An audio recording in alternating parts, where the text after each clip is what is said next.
Hello, my friends. Hello, my life warriors. Wherever you are in the world, I do hope you're having a good day. Welcome to the Day In, Day Out podcast. This is episode 119, where I had the immense pleasure to have on Margaret Mary O'Connor on the podcast today.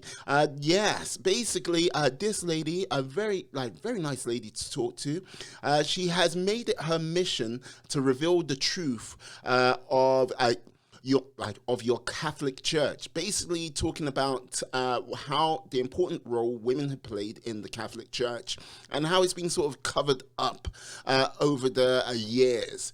We talked about many different topics. We talked about how the Catholic Church has been operating, what the sort of future of the Catholic Church might be, and some of our hopes. So please sit back, enjoy the podcast, and have an awesome day. Yeah. Peace. Hello, my friends. Hello, my life warriors, wherever you are in the world. Welcome to the Day In, Day Out podcast. Woo! This is the first one of 2021. I have the immense pleasure of having Margaret Mary O'Connor on. I have to say, this lady, I got to say, her educational background is fierce. And she is a book author as well. Her book, Scandal in the Shadows, dealing with the Catholic Church, say no more. And personal life, she has overcome many an obstacle as well. But let me say, rather than me sort of waxing on, how are you today, Mary? Margaret Mary, excuse me. Oh, me, why? I'm doing really good. Thank you. Excellent. I've got to say thank you for coming on today. I know we tried to get this sorted for the end of last year, but circumstances and things just got in our way. But I'm glad to be here. Oh, excellent.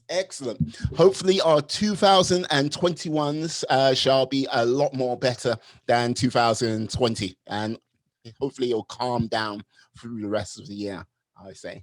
Definitely. Excellent. I have to ask, you are a person which, okay, I've said this a couple of times before, but there are people out there which make you I can do that. You know what I mean? They're not really doing anything. And then there are people like yourself, which are sort of really going out there and sort of pushing themselves on a day-to-day basis and really sort of overcome some obstacles. May I ask, what is your driving force? Well, unfortunately, as a Catholic, I came to the realization that my church lied to me about their own church's early history. And unfortunately, the hierarchy of the Catholic Church has a very, very selective memory regarding the early period of church history. And what a coincidence, it's within that period that there actually were women priests, women bishops, women deacons. And if you know anything about the Catholic Church, you've been told, I grew up in the 50s, there are no woman priests. There never were women priests in our church. So it's pretty cut and dry, at least when you're young. You hear something from the hierarchy. Yeah. Or if you're in another church denomination, the elders, and you believe it. Well, over the years, I kept hearing calling rumors that there were a woman priest. So then again, I asked different priests. Oh no, there's only men priests. So finally, you get to a point in your life, and I'm going to try to find an answer to this. And lo and behold, it's really exciting. There's been a number of new books out, and the truth that comes from them is from biblical research. They're the ones that have done all the hard work. But getting back to, myself being lied to, I mean, initially I was, maybe it's my Irish background, I was mad, I was upset, and I thought, listen, I can't stay in this state. I mean, I don't care whatever your, problem that you're going through. You can really get down, you can really get angry, but what good is that going to do? Mm. And especially in this case of finding something exciting, a whole other side to my church's history, that really gave me the impetus to write this book. But the most marvelous thing that I found was when I just said a while ago about woman priest. And for your audience, again, what I'm going to say, it's going to be shocking, but it is the truth. Jesus's mother, Mary, Mother of God, was a woman priest. Her title was Mary Priest, and she was known as the model for all priesthood in the Catholic Church. And I know some people out there, their jaws are going to drop.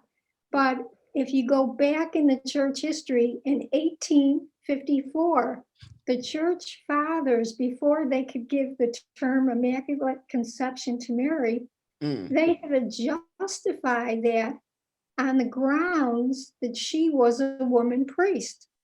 So then you're saying, wait a minute, do I mean she was a priest that maybe like it's some sort of an honorary title, she's Jesus's mother? Maybe that's what this is all about. No, the early church fathers used tradition. They went back to Hebrews 7:26. Isn't it fitting that we have such a high priest? So you have to imagine that Mary indeed was a priest. And this is a whole, it's gigantic if you're a Catholic, and especially if you're a woman and you receive a call from God and you want to become a woman priest. Well, if you're in the Catholic Church, you're going to have to go into another faith denomination to attain that. And if the church fathers have been lying to us, I see that as deceit. It's a definite cover-up. But that cover-up even goes back, I call it a deliberate cover-up. Back in 1976, which isn't that too far back for most of us, considering 2,000 years of church history, the Pope has his own commission. It's called the Pontifical Biblical Commission. They did this study, and they actually looked into the question of women being priests in our church. And they came out and they said, there's absolutely no reason why women can't be priest in the Catholic Church. So what have they done with that? They have sat on that. Now that's 1976. Jump back 2 years previous to 1974. There was a whole other different, it was something like an international theological study. And this time they were checking into the question of women as being deacons back, in the early centuries.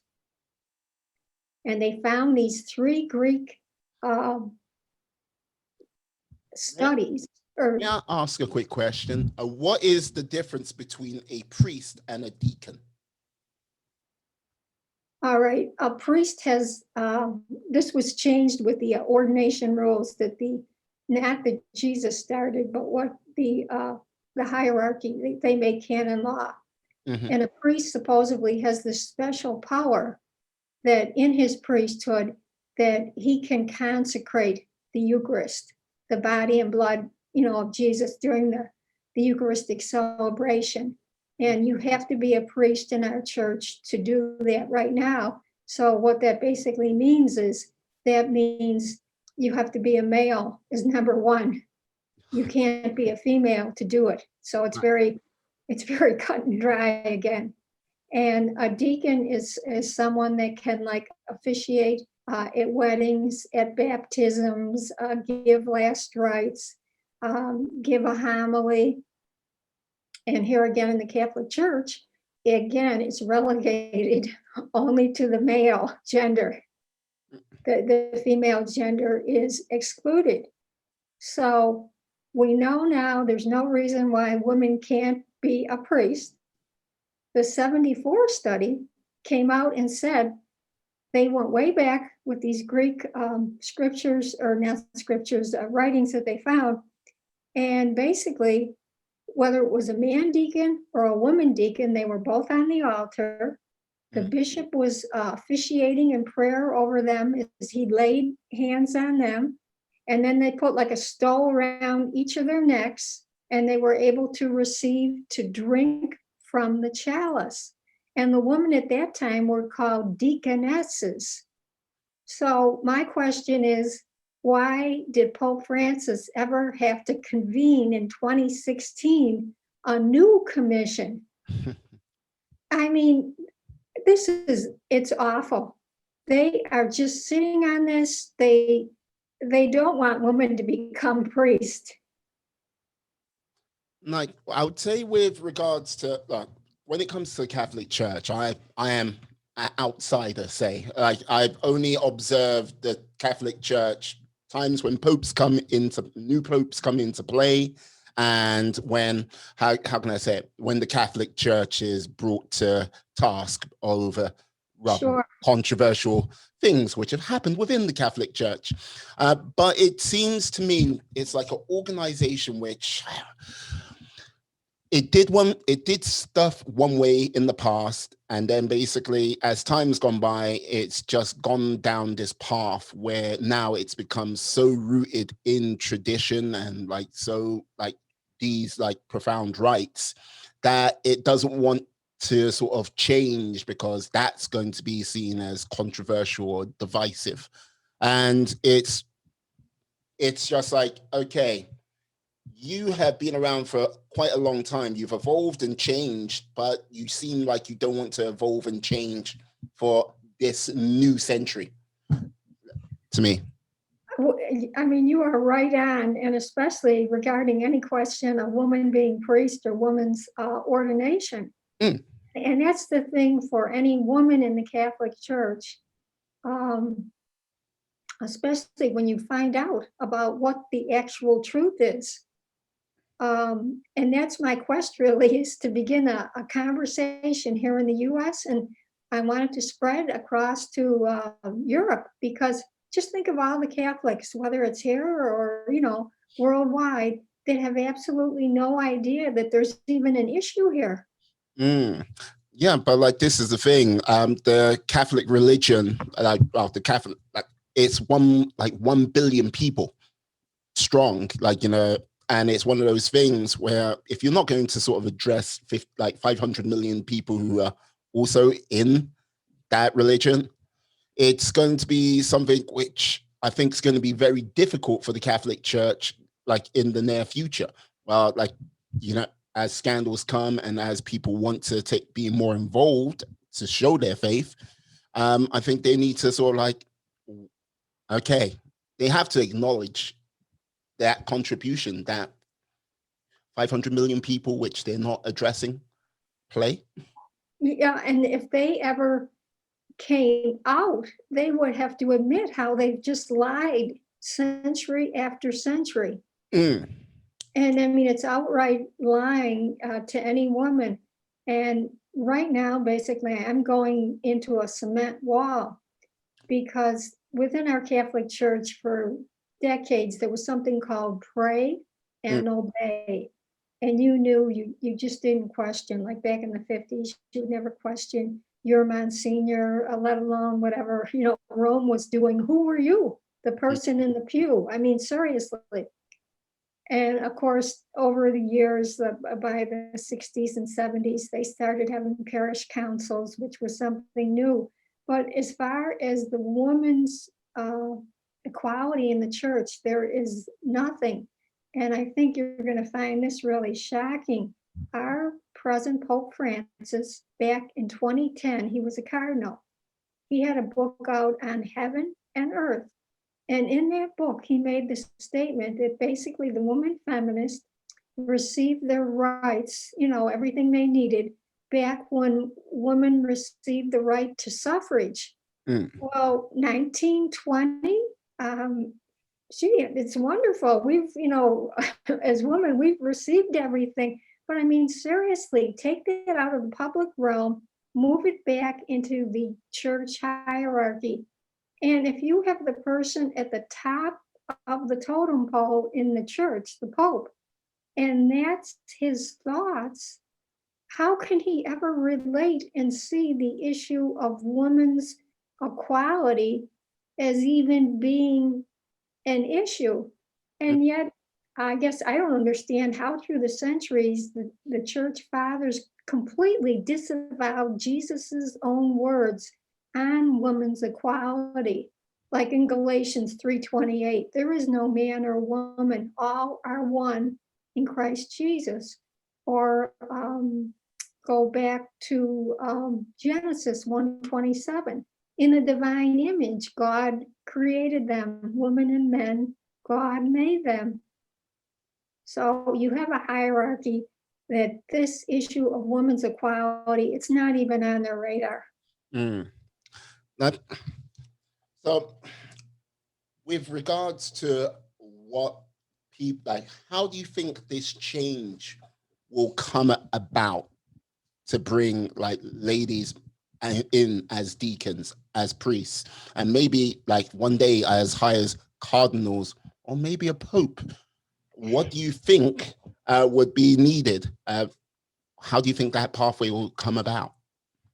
Well, first of all, every Catholic has to realize that there's even to begin with an issue here Mm, because they don't know this.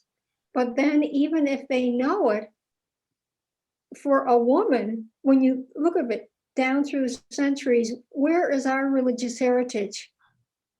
A man, from the time they were little, they always see other men as priests. mm, In families, say Uncle Christopher was a priest, maybe Uncle Joe was a bishop, or Uncle Ryan was a cardinal. Now, what about for the woman? Well, they'd say, oh, you have Mary as a role model. Yes, but we never knew her as a priest. mm, So we have lost a whole complete religious heritage. So if I started asking any woman, who's Kale? Who's Lita? I mean, well, I didn't know either until I saw these names. These were women priests way back, in the early Catholic Church. And the same thing, you could do the same thing with deacons, you can do the same thing with bishops. And I think we're all familiar with the story of Jesus picking only the 12 male apostles.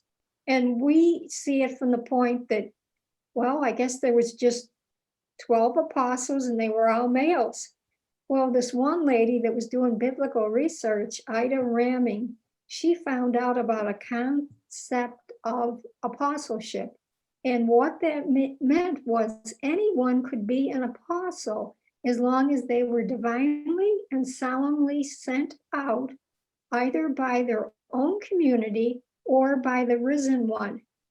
Well, then when you start hearing other names in the Bible as being woman apostles, it really gives credence to that. And there was this one name, Junia, which forever was being referred to as a male apostle, where in reality, this person was a female apostle. So there's just so much hidden history. First, the women the Catholics have to hear the truth. Then they really have to have almost like a 101 course. I mean, seriously, in the early history, who these women priests, bishops, deacons were, apostles were, because right now, some lady might say, wow, gee, that's something. There were women, in these different positions. But all right, I mean, realistically, what does that mean to me mm. in my faith life? I, Because they've never had that experience. And the biggest thing that should come out of this is if women start to really, realize they are equal, even though they've been told they're unequal. the hierarchy will say the only reason women want to become priest is for two reasons. It's the feminist people have their own agenda, to take over male positions, or it's the power. And I want Pope Francis to know, no, it's not the power. We're talking about any woman's spirituality. They just want to answer, God's call to them. Yeah, no, but like this is the thing. What I would say is that, like, just a slight pushback on that, because look, if you look at the current system the way it is, there are going to be priests out there and like who want to go up through the ranks, who want to become those cardinals and maybe one day have like the top job, who like they play that game of politics. Like, look, the vast majority, it might be a spiritual calling, but there are going to be that select few which are after that sort of grab for power themselves. Now, and when it comes to like, yes, there are going to be some ladies like yourself who just want, spiritual equality, like to be like, oh, okay, yes, if I choose to come in and like serve my community as a priest, and like, one day if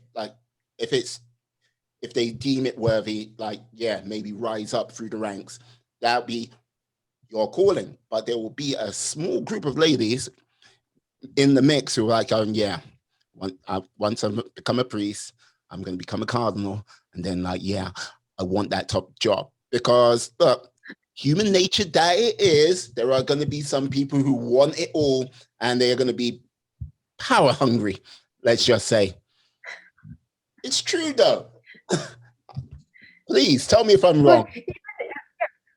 Yes, it is true that, there'll be some that want to go up the ladder. But the Pope and the hierarchy contends that we can't allow for this because there never were women priests. It's not in our tradition. So of course I want to counter that now that we know this isn't something new. This is something that was back in our tradition until the early church fathers conveniently removed women from all their positions. And boy, were they creative. You know how they did that? They made this new man-made law called canon law.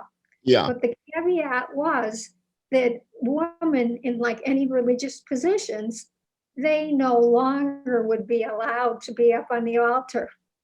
Now, isn't that convenient? Yeah, like, you know what, like it's not like the Catholic Church has any history in covering up stuff which they don't want to get out there in the world. No. It's like that's another story. But like, with regards to like getting this knowledge out there, are you a lone voice in trying to get this knowledge out there, or is there more like people like yourself, there's a number of organizations, Catholic organizations, again, which unfortunately the general Catholic laity, or the people, that sit in the pews, we're referred to as the laity, I'm not familiar with. There's Call to Action, there's Future Church, there's Women's Ordination Conference, and there's even Roman Catholic women priests. Now, what am I talking about? There actually are today Roman Catholic women priests and bishops.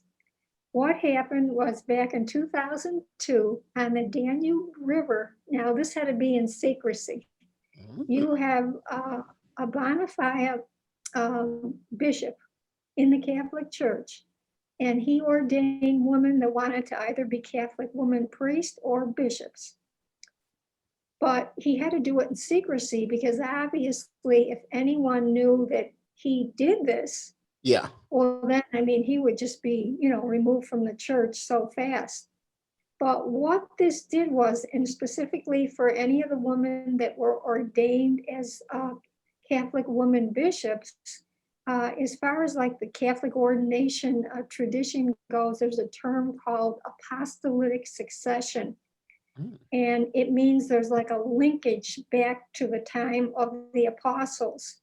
And that gives, like the bishop today, when he's ordaining, obviously for now, and in the church anyway, Yeah. male, priests or bishops.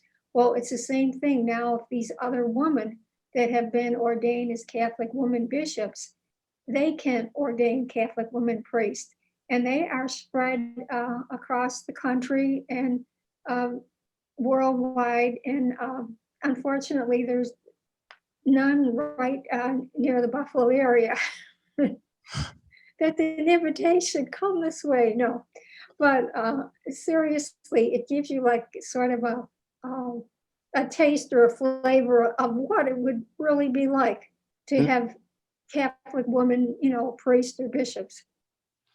Right. So I think that's pretty exciting.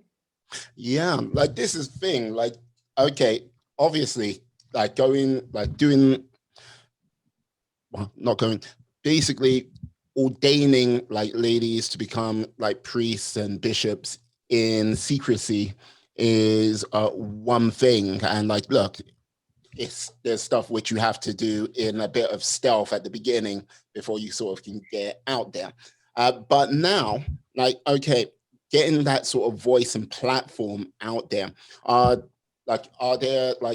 these like lady priests, bishops, like doing like, say, podcasts, YouTube, like to sort of draw attention to themselves, blogs, or like They have certain ones that are out on YouTube. Because I would say with what you said earlier, that there has been a large heritage lost where you don't see the like having these lady priests, bishops as the figurehead for many, like a young lady like yourself out there. It's like, right, today, 21st century, there is a lot of platforms to sort of get that sort of image out there. Have they, you said there's been one or two, what are their names to sort of draw more attention to them? Isn't that awful? Mary Megan, I can't think of her last name. Oh, okay. But, I have seen them on like YouTube. Like, have you like thought about like, say, like interviewing them or getting them onto something you might be doing yourself? Yeah, in the future, because right now, of course, for the last year and even into now, we can't really go out anywhere. Yeah. Because it has to really change so that more Catholics are even aware of like these organizations that I told you. Yeah. They're like, well, what can I do? And I do want to let your listeners know, on my website, I have a petition. And again, it's your conscience. It's on yourradicaltruth.com. Mary, Mother of God's title was with her until 1927, for almost 16 centuries, from AD 300 up till 1927. She had that title. And then you wonder, gee, what happened in 1927? And this John Winsgard, who has a book out on the ordination of women in the Catholic Church, he said, is it a coincidence that back in that same year, women from other faith denominations were starting to talk about wanting to become woman priests themselves? So, I mean, it's supposition, but it really, the timing, but it was the way that they took this title away from Mary. The hierarchy is talking to this Roman newspaper that, ran the article. And they're saying, it was well the way you took care of this question. Isn't it right that this question should be put to sleep? They're talking to Mary about Mary like she's some type of an innate object. And I mean, I think it's disgraceful. I really don't understand how they even had the nerve initially to take a title away from Jesus's mother. And I guess it shouldn't surprise you, because we know they've already lied to any woman in the church, and they've never moved on any of their findings commission-wise. So it's like these men have just, they ignore Jesus' biblical words. And I get to a point sometimes I call them so-called men of God, because if they're ignoring what these findings are and not helping women, is that really mirroring Jesus's ministry? Hmm. But getting back to the petition, if you see points there and you agree, I would really appreciate that, because Rome is in the driver's seat. And until they are held accountable for not only what they're doing, but in this case, what they're not doing, things will never change. So if you're a man, even if you think this isn't right, maybe for your sister or your daughter, or if you're any denomination, I would really appreciate if you believe in any of this to, sign that. No, I hear you. I hear you. And like basically removing that title in 1927, like, look, it's sort like going back to like sort of what you touched on briefly with regards to the suffragette movement. It's one of those things where, okay, look, as I said about, yeah, like people just after power in like in the Catholic Church, in that organization, that was seen as like such a huge sort of, how can I put it, such a sort of turning point. Just seeing like women getting the vote, like here in the UK, women getting like the vote in America, women getting the vote like through like most of Europe, and like basically now turning to the church. Like, look, put it this way, the suffragette movement, like I remember, I'm not a history expert or buff, but like the British government during the First World War had to come to an agreement with the suffragette movement, because let's say they, they were quite rebellious, almost terroristic, yeah, to like sort of like okay, look, let's calm down for a moment and like let's work together. We've got to fight the war. That's how much sort of power and influence that the British government had to sit down and go, right, look, let's sort something out, because we need to put all our energy into the war effort. You get your vote, and the dominoes most probably were going bam, bam, bam, bam, bam, and religion was the next one, like the next frontier. They most probably saw it as, and those guys who were in power back then went, not on our watch, not on our watch, no. But yeah, and look, as you said, the Catholic Church when you were like in the 50s was a very different beast to what it was today, because like as you said, everyone, like basically the Catholic Church, it's whatever was said, that was it. And look, being like an Irish descendant on the East Coast, like the Catholic Church is like one of those cornerstones, especially going through the 50s, 60s, like 70s, 80s, where like stuff started to come out, 90s when it definitely did come out. It was unshakable in like for a good 3 decades of your lifetime. So you can only imagine how powerful it was in the community then. Nothing would go. Yeah, because I mean, just imagine, of course I didn't, but I mean, if I, not only myself, but someone else would have dared speak up like back in the 50s or the 60s, oh my God. Yeah. Yeah. Like, so I have to ask, like, look, you've been very eloquent with like how you've like presented how like what's happened throughout the time in history, but what drove you to like go, okay, I need to write a book about this, like Scandals in the Shadows? What brought you there? Well, believe it or not, I had never written a book in my life, and I was actually writing another book. And all of a sudden, in your mind, how you get like, you get other thoughts or like titles. Yeah. And I was getting like in my mind, woman priest, woman's ordination. Mm. And it was starting to become so prevalent.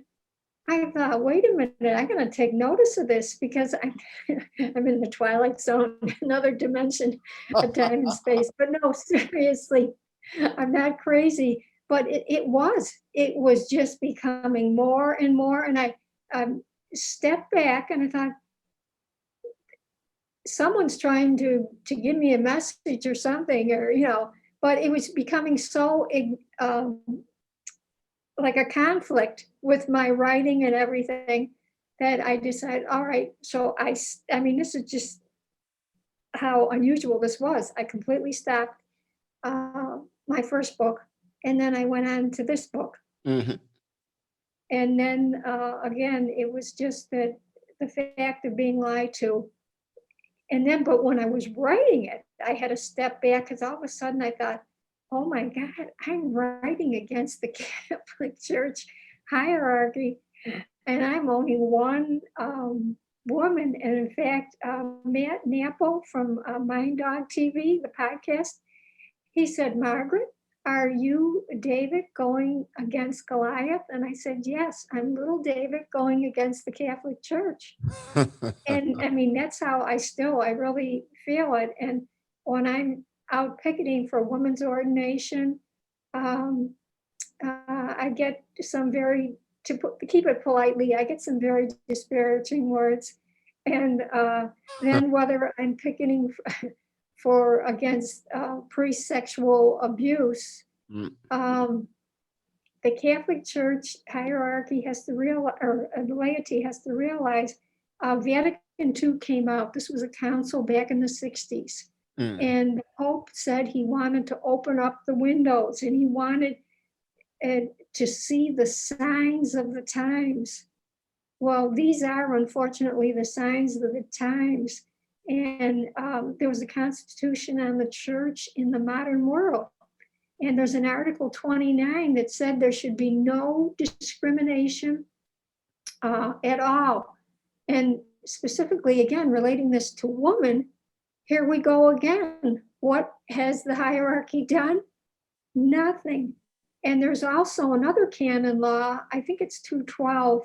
And basically that's saying that any person, like in the Catholic Church, the laity, does have the right to speak out on issues of importance. So this is really important because this is a whole other side, not only to your church, but it's a whole other side to Mary, Mother of God. Forever, we were just told that Mary was almost like this perfect woman.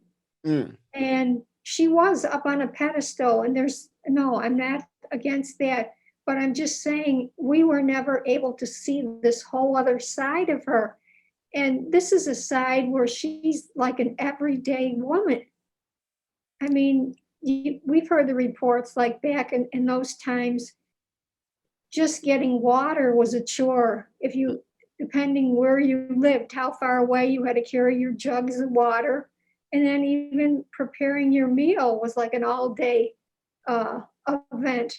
So Mary obviously toiled during her time. She could relate to anyone because that was her situation.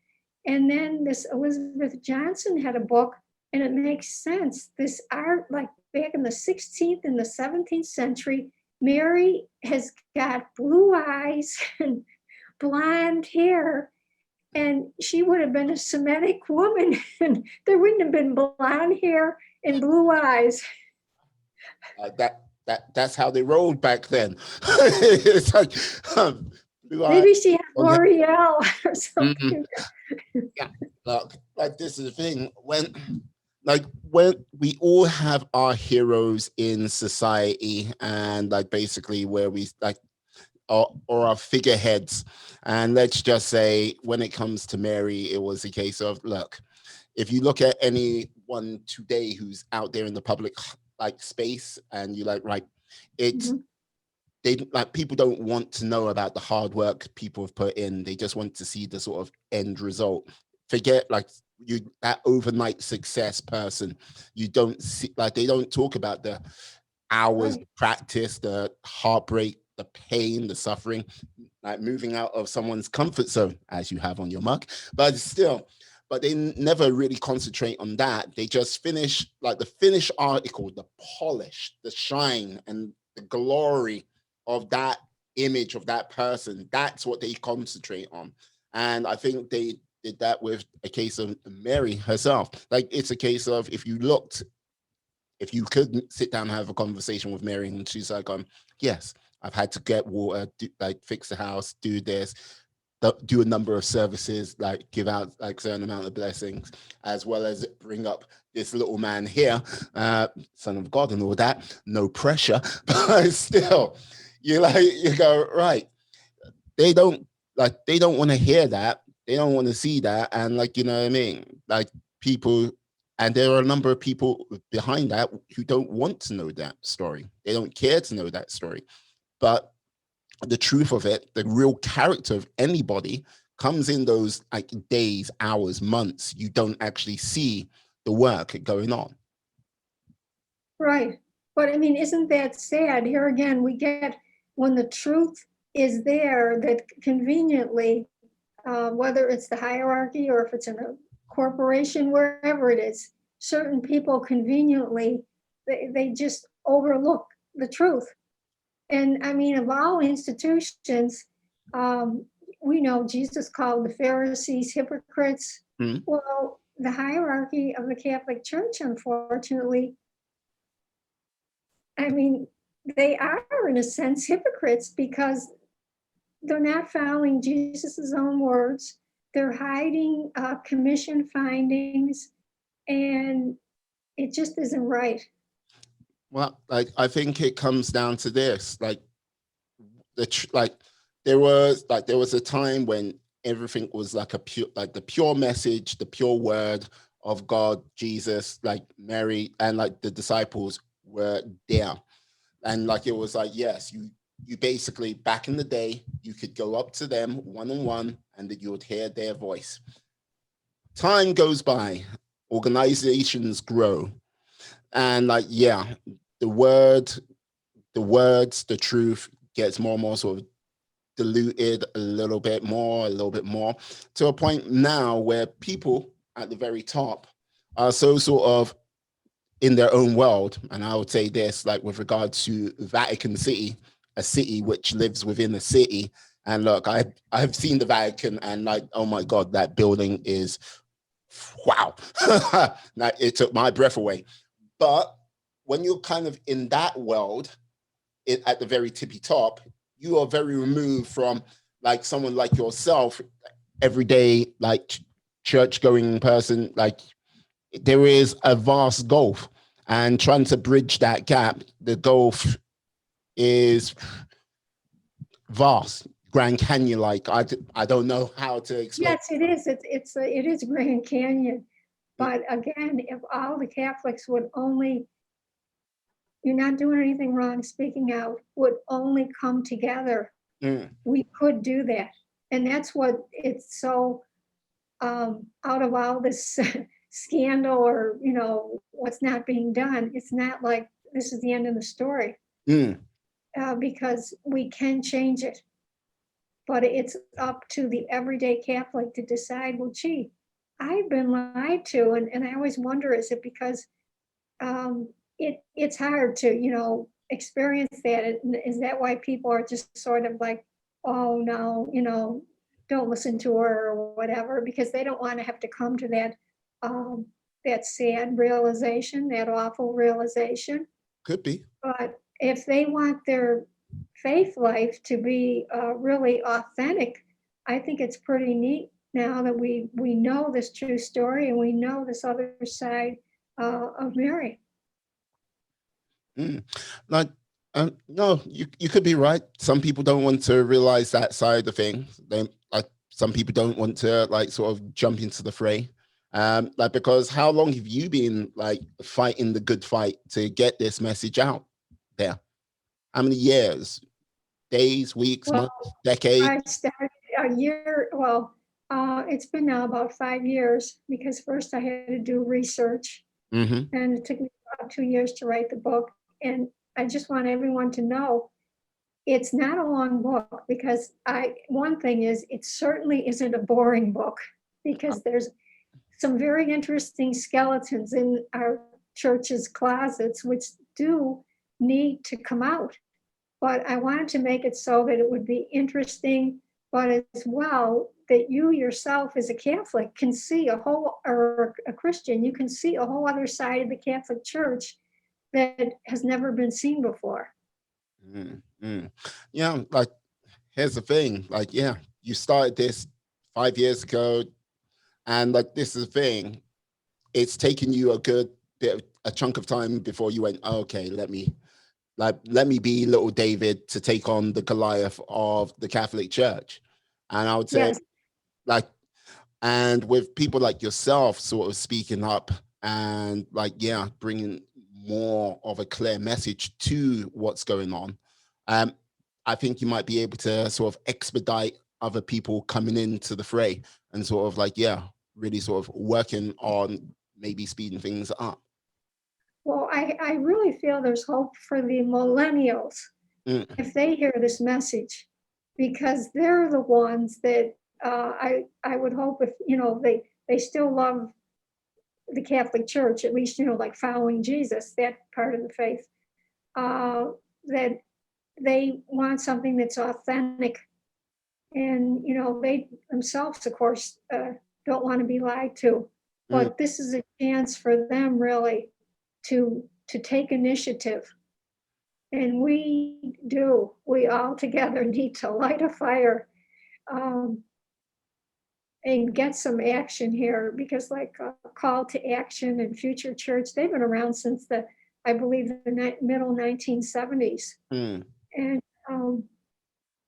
it is going out there, but it's very slow getting the word out. I can imagine. Like, one of the things I'm curious about, because, okay, the Catholic Church in like the United States, the Catholic Church in Europe, numbers have been decreasing over the course of time. And like the sort of powerhouse right now of the Catholic Church is like South America. Do you know how sort of like well that message has been coming across in Latin America and South America? No, I don't. I haven't heard anything in that regard. Yeah, because like this is the thing. I think that would be one of the sort of key places. Maybe your organization and yourself might want to take the battleground to sort of get things changing in like, yeah, in those areas. Oh, sure. Because they would definitely be receptive to the truth.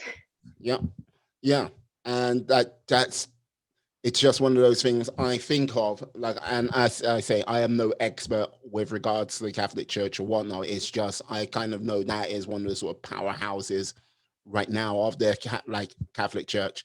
I was very surprised that the current Pope wasn't from the Latin America area, because it's like, okay, I was like, that's interesting. But I think in the next Pope most probably will be, but who knows? Okay. Yeah. Oh, thank you. That's something to think about. Yeah. No. Like, hey, I'm always thinking, always like, you know what I mean? Driving forward. Like, yeah. Like, okay. Yeah, I have to ask, like, if there was something you could do over the next, say, 3 to 5 years with regards to either yourself personally, or with regards to what you're doing with the Catholic Church, or like on some random thing, what would those things be?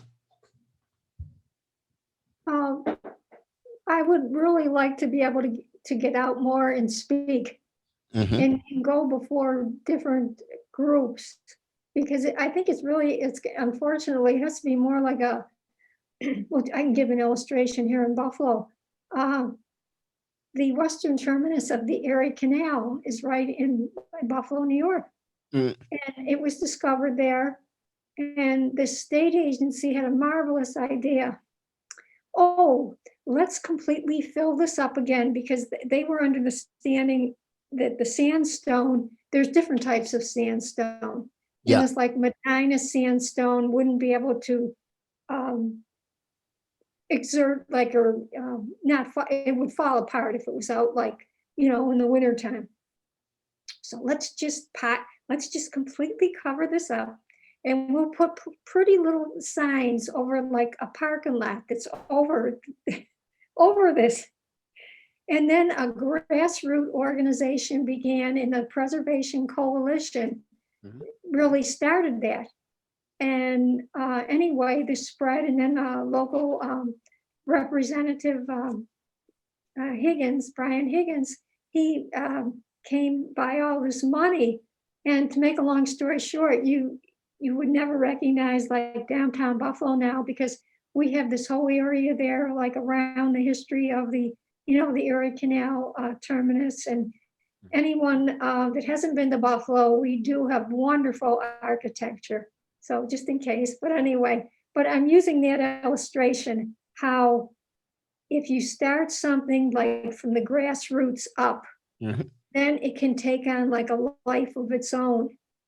And I think until we really get this spreading into communities, so that if, say, people come to a talk, well, then you want them to go back home, obviously talk to their family members, talk to their neighbors, and spread it, because it's shocking information.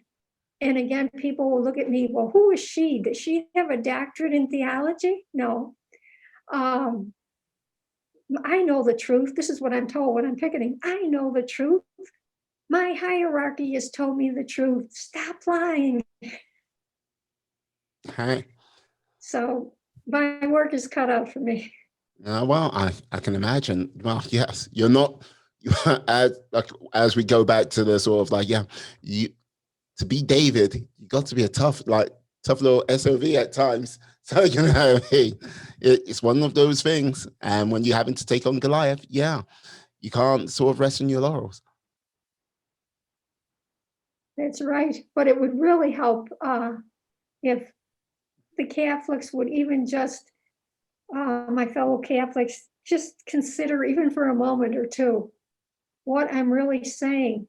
I'm bringing up, yes, faults of the church, but I'm not bashing the church in the sense that I love this church. But I am offended when I see the church fathers not following the ministry that Jesus would follow. The Jesus that we know, honesty would be big on his part. And I think there would be unquestionable truth that we, would get from him. We wouldn't have to be questioning, is really telling us the truth. So especially today with the shortage of priests, having women priests would begin to try to shore up this awful shortage of priests. And by them having this shortage of priests, then it used to be called the Mass, now it's the Liturgy of the Eucharist. That celebration a lot of times isn't held. A priest will consecrate host, and then you'll have like a deacon will come in, and they call them just like a communion service where they say prayers and then distribute communion.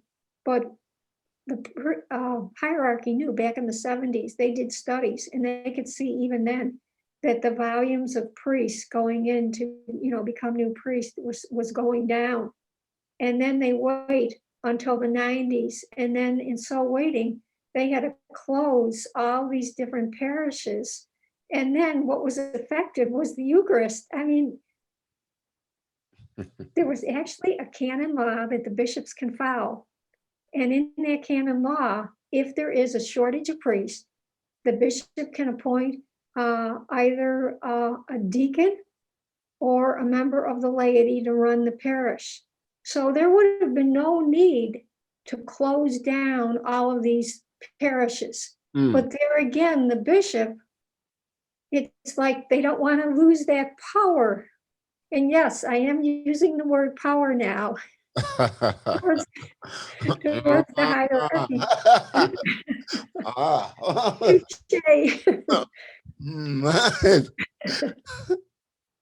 But it's it's mind-boggling, because I just seriously, when you have such a wonderful faith, how can these men get everything so wrong? Not, And then people will say, "Oh, there she is. She's sexist." But I don't know. Also, if they realize there's 5 biblical points that the church contends are specific reasons why we as women, cannot be priests. And the latest biblical research says they're not biblical at all. They're cultural prejudice. And the first one is that women were never made in the image of God. And men, of course, at that time, they did have dominion over women, and unfortunately really saw them as nothing. So I guess they just couldn't conceive, how can a woman, be made in the image of God? mhm. And the second one was that women should not be allowed to teach in the church. And believe it or not, there was a common law back then. Women were seen as not only feeble-minded, but as well had emotional instability. And this particular condition, of course, was more prevalent in the woman than the man. So, I mean, my God, have them out in the public, teaching. I know they can't do that. And then, of course, there was a belief that woman carried the punishment for Eve's sin. And it was the women, of course, that are, the instigators and everything. But because, and Make again, this goes apple back to Genesis. Yeah. Because, they were looked at as like having sinned, they wouldn't be the best stellar candidates for priesthood. But miraculously, there were candidates in the church who were perfect candidates for priesthood, and these were the males. And then moving on, the belief that Jesus, when he specifically chose only the 12 apostles, it was believed he meant right at that specific time, and as well into the future, that there should never be woman priests. But if you look into the culture, the ancient Israel culture at that time was really patristic in nature. And I think Jesus knew, I mean, there's no way that this would fly, that he would appoint 12 women. I mean, he would have been pushed over some cliff. But, seriously, he knew that that wasn't going to fly. And then the last reason was Jesus being of the male sex. You have to have a male priest during the consecration, during the Eucharistic celebration. But my question to the current hierarchy of our church is, why, if the biblical research is showing that each of these 5 points is not biblical at all, it's cultural prejudice, why haven't they come out with some type of a pronouncement, with some type of a statement, letting the average everyday Catholic know that, oh, well, no, this isn't so. Mm. And there again, they're just conveniently, I say sit on it, they're doing nothing. Well, yeah, like I would say with regards to doing nothing, they are doing something. They're just basically withholding information. And like with regards to sort of moving forward, like the world has sped up and changed so much. I could go, yeah. When I was came into the world in the 70s, the world was one way, and so much change has happened in my lifetime. But I could say so much change has happened in the last 20 years for us all. And with regards to the way the Catholic Church is moving, with regard to today's world, it is not keeping up with pace, and it is being left behind. And I think many of the people who would have joined the Catholic Church or whatnot, in regards to service as nuns, priests, deacons, bishops, they are not so much coming into that as much. And I would say there's been a little bit of a brain drain with regards to the Catholic, with regards to the Catholic Church as an organization. Because if you're saying bishops could have held on to many of these parishes by just simply going to a deacon and going, okay, yes, you're now in charge of this parish, and it wouldn't have closed. That is kind of just mismanagement if you just look at it from a corporate sort of sense of things. If the object is to keep as many parishes open and running. Like I'm saying this purely from looking at it from the outside. I'm not a Catholic. I can't, but when I see it, I look at it as an organization. If it was a company, this is the reason why this is not working, that's not working. And yeah, if you don't embrace Yes, they're very hesitant to share power. But yeah. Don't get me started. Hey, but the whole point is, it's like if the Catholic Church was a company, just purely a company, this was him. Like every company which has been around for a good chunk of time, they have had to evolve and change with kind of each and every decade, and when new technology comes along, and then like adapt and evolve to that next level. Right. With regards to the Catholic Church, it doesn't seem like it's done that. It's kind of like dragged its feet, and it thinks it's a bygone age. They might say, like, we want this, we want that. They're saying all of the right buzzwords, but as you said, they're not taking much action with what they're saying. So they say it, new pope comes in, they say all of this, and like everyone's like, oh, it's going to be a new change. It's a new dawn for the Catholic Church. Like, well, what classic or what epic direction will they take? And nothing has happened. It's like, yeah, we've said it. That's kept everyone quiet for a bit, but nothing has happened. So if it was a company, it would be a case of your future is not looking bright if you carry on down this path without sort of bringing some innovation or change. I'm not trying to like just say bringing in women as priests, bishops, like that is the sort of thing, that innovative change. I'm just saying if it can't see itself changing in any way, the future for the Catholic Church is not going to be bright, if you get what I mean. And that's why we need the younger people to get involved, because you can make that difference. We have to hold Rome accountable. They've never been held accountable for what they're not doing. Yeah, and like this is the reason why I asked about, yes, are there people on YouTube? Are there people on podcasts? Like, are there people even on, dare I say it, TikTok? Then again, maybe having Catholic priests on TikTok might not be the best idea, but that's another story. Sorry. but yeah, but like getting onto sort of new media to get that word out. This is the reason why, because you say you need to get young people, but if you guys are not in the places where young people are, how do you expect to reach them? Because look, television is not there.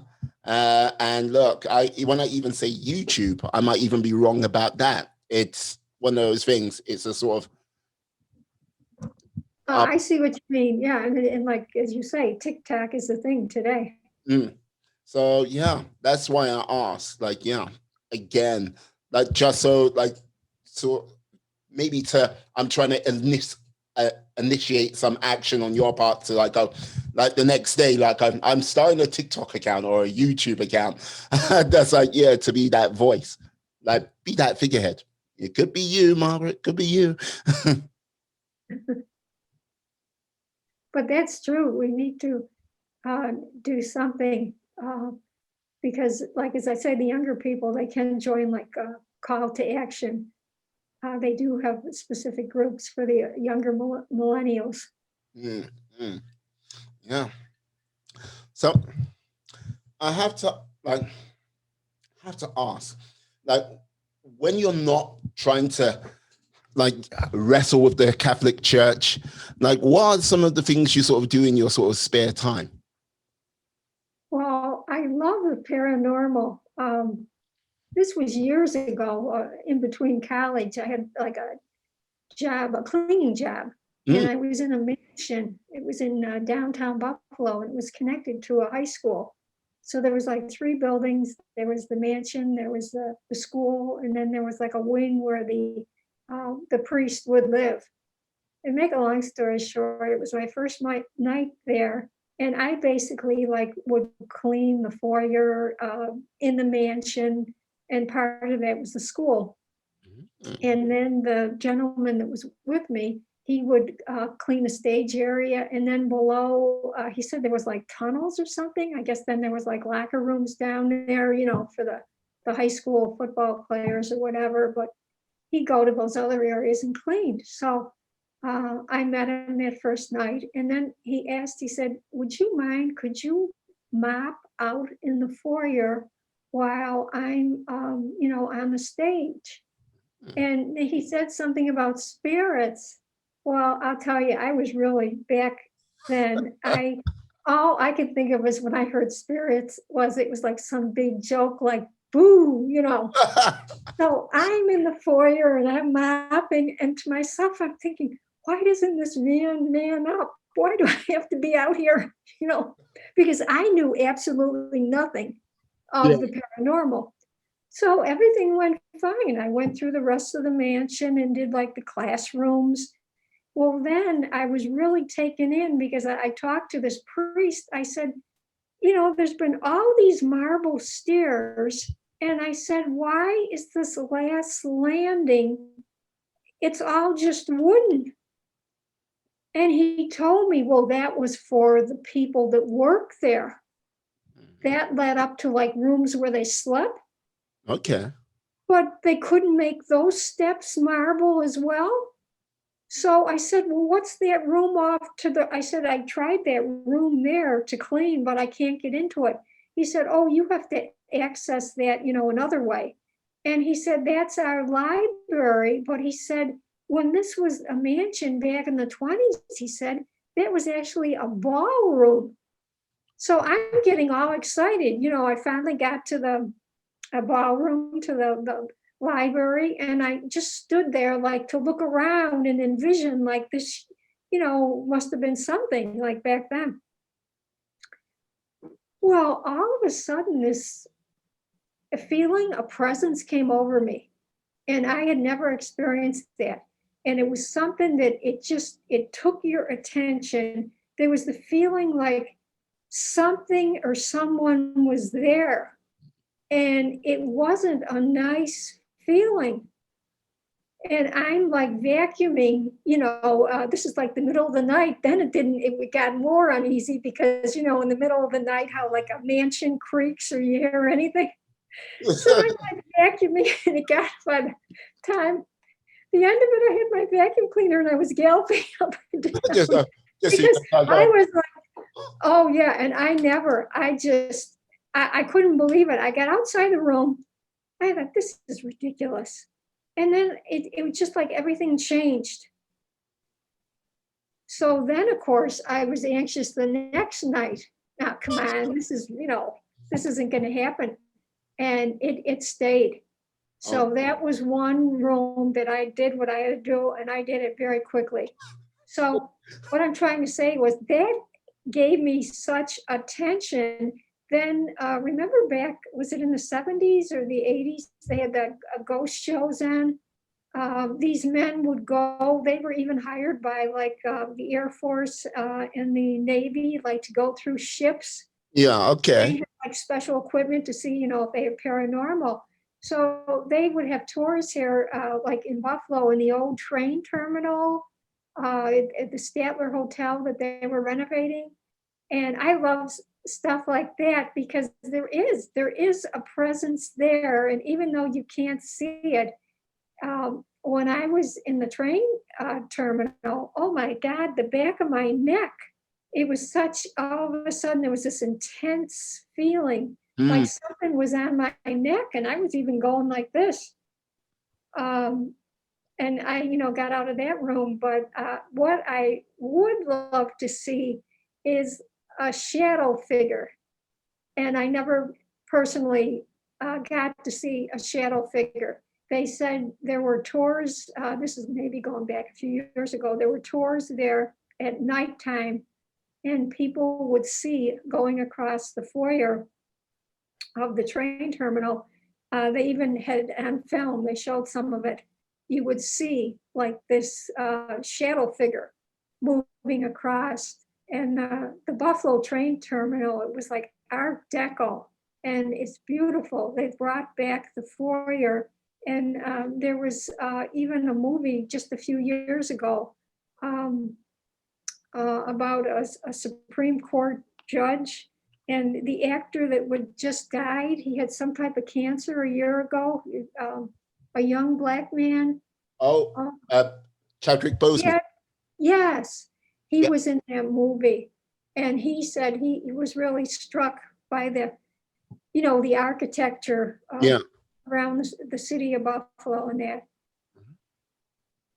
So, but that's my story. I love like watching shows like that with, supposedly the spirits. That really piques my curiosity. Wow. So you must be down for American show. Is it called Ghost Hunters? I've only seen like sort of snippets. Yes, Ghost Hunters. And then there's other shows. I can't think of it now. There's actually a retired New York City detective, and then there is a psychic who speaks to the dead, and they're called in by families that are having really weird, paranormal experiences within their own homes. Yeah. And they go through and they have like the detective questioning the family, and then he even does like research at the library. Was there some type of a horrific event, maybe, somewhere near the house or within the house? And then the psychic goes through it another time, and she's going through each room, and basically if there is something there, she's saying there's, this person's there, that person, they're doing this, that. So then of course they have to confront the family members at the end. I not confront them, but I mean explain what she did or didn't find, and is there a specific way to remove, obviously, these troublesome spirits out of their house. There have been a few occasions where they couldn't do anything, so they're basically telling the family that they're gonna have to move. Just like The Exorcist. No, you got to just move. It's like, yeah, get out while you can. Oh, yeah, no, I think with regards to sort of supernatural, like that side of things, I kind of leave it as far as like the TV show Supernatural. Just like, yeah, Sam and Dean doing their thing. That's like, good job.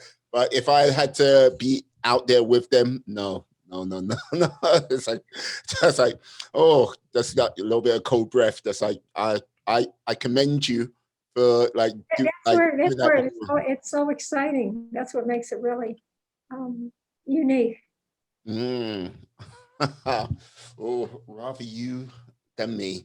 That's what I'd simply say. Rather you than me. Oh, brilliant. Now, I have to reveal that I am a being of supreme cosmic power. And yes, I can grant you one wish. Before you say anything, you can't wish for world peace.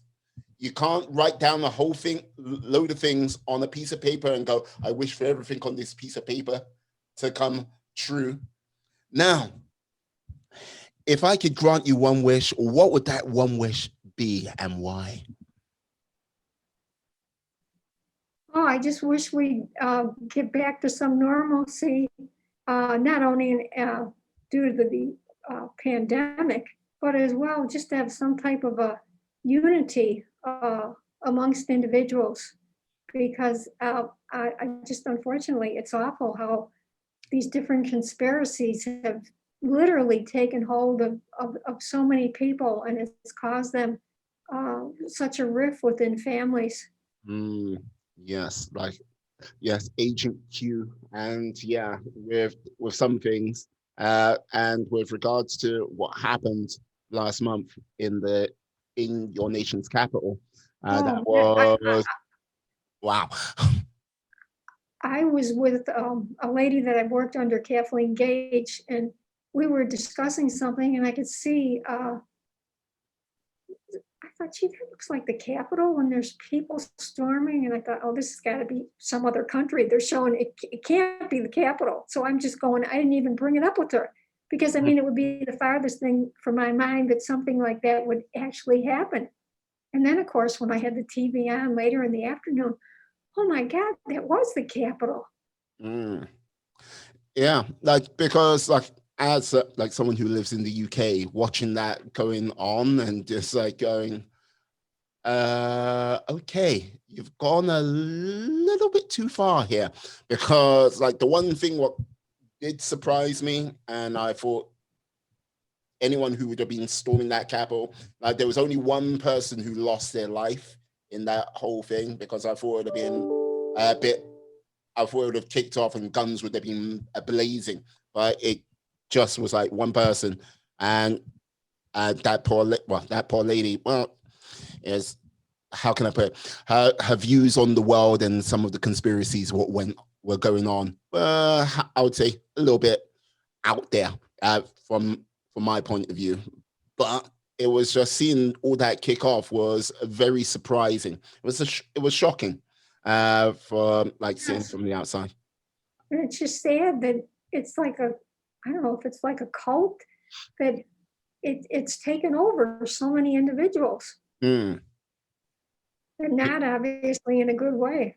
Yeah, no, I don't think anyone would say the way that like a select few are taking the sort of reaction of ex-President Trump going out, and like yeah, Biden coming in with the changes what's gone on. And I don't think it was helped by Trump's attitude with regard to I'm not conceding, and like now is now built up to this No, next thing. because so many individuals thought he was telling the truth. Mm. And like this is the thing, I don't know if like there were many a thing he did talk about, which I was like, maybe you should just fact check that. And if you did a simple Google search, you like, you're wrong on that. And don't get me wrong, I'm not here to bash Trump or anything like this. I think the US public, with both representatives for president, did not have the best people to basically go forth to be president at this present time. And that's what I simply say. You might disagree with me, but I think there was better people who could have been the leader of the Democrats at that time. Just saying. Well, I do like Biden.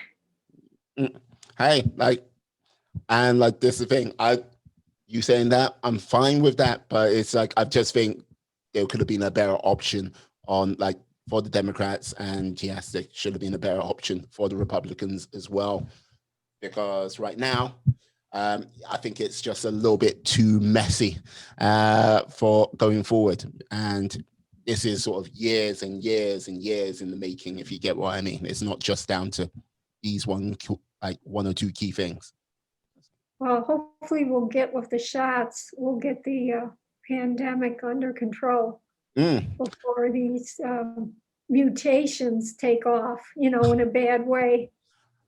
Yes, the variants, as they call them. Yes, but yes, I'm sure we'll get that under control, and like this is the thing, normalcy and unity, as you mentioned, for your wish. I'll get working on that.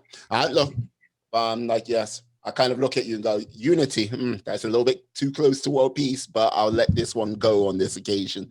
But yeah, normalcy, I'll definitely work on that. And yes, a much more peaceful 2021, no doubt. Yes, definitely. Oh, I'll drink to that as well. I'll raise a yes, cheers. Jake. Mm. Ah, yes. Can you tell the lovely people how they can get hold of you out there in the big wide world? Yes, thank you. My website is yourradicaltruth.com. That's yourradicaltruth.com. Mm. And I do have a free chapter 4 there they can click on if they'd like to read that. And of course, the petition is there. So, feel free to look that over. Ah, superb, superb. Wow, I'll put that in the show notes for everyone. And yeah, so please click on those links, sign the petition, and yeah, download the chapter from Margaret's book. What I would simply say is to you, Margaret Mary O'Connor, thank you for coming on today. You have been a superstar. Yes, I definitely our little David taking on Goliath. Hoorah. Well, thank you very much. I really appreciate this time. Not a problem at all. Not a problem at all. And I would like to say thank you to you, my friends, my life warriors out there. I'd like to say, please stay safe. Please stay well.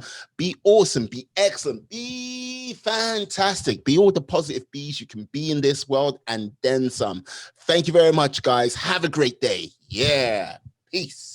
And we are